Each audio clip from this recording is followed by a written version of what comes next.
the first thing that comes to mind?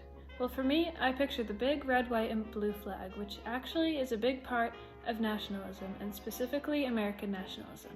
It is a very powerful force that contributes to shaping the United States, that influences the nation's identities, policies, and sense of patriotism through history. To get to know a bit more about this subject, let's go back in time to the early 1800s to 1914, prior to World War I. The idea of American nationalism really gained monument during the American Revolution, which took place from 1775 to 1783. This was a time when the American colonists demanded to break free from the British rule and establish their own independent nation.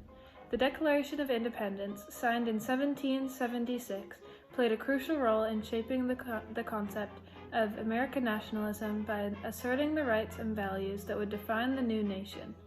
It was during this period a strong sense of American identity and patriotism began to take root. During the period from 1800s to 1914, there are many key players who helped shape American nationalism. One well-known figure is President Thomas Jefferson, who initially supported the idea of the westward expansion and the concept of American Republic. Another influential figure was President James Monroe, who declared American dominance in the Western Hemisphere. Figures like Andrew Jackson, Abraham Lincoln, and Theodore Roosevelt also played significant roles in promoting American nationalism with their policies and actions. These leaders, along with others, contributed to the development and strengthening of American nationalism during this time. As you've probably guessed, American nationalism takes place primarily within the United States, as it shows right here on this globe, as it is centered around the ideals, values, and identity of the American nation. It is expressed through various meanings such as political movements, cultural celebrations, and patriotic symbols throughout the country. In the short term, it can have a sense of unity and pride among Americans. However, in the long term, it can lead to conflicts with other nations. It could also shape the country's policies, culture, and international relations, and influence political decisions, such as trade, agreements, and immigration policies. American nationalism can bring people together, but it can also lead to exclusion of certain groups. It is crucial to be inclusive and understanding to ensure positive long-term consequences for society.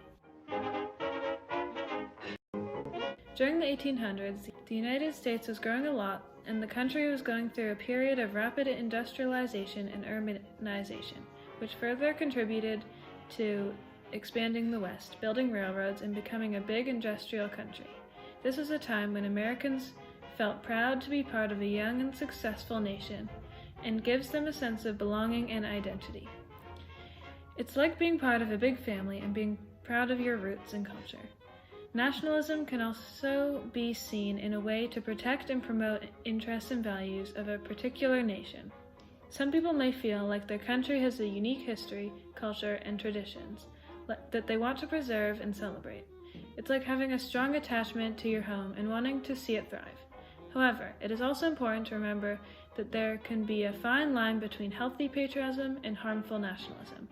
It is always good to embrace diversity and respect others. While it fostered a sense of unity and pride amongst many Americans, it also led to challenges and struggles for the less fortunate groups. For example, Native Americans experienced being removed from their ancestral lands as nations expanded westward. Black people, slavery, discrimination, and in segregation. Immigrants also faced discrimination as they tried to find places to live and work within the United States.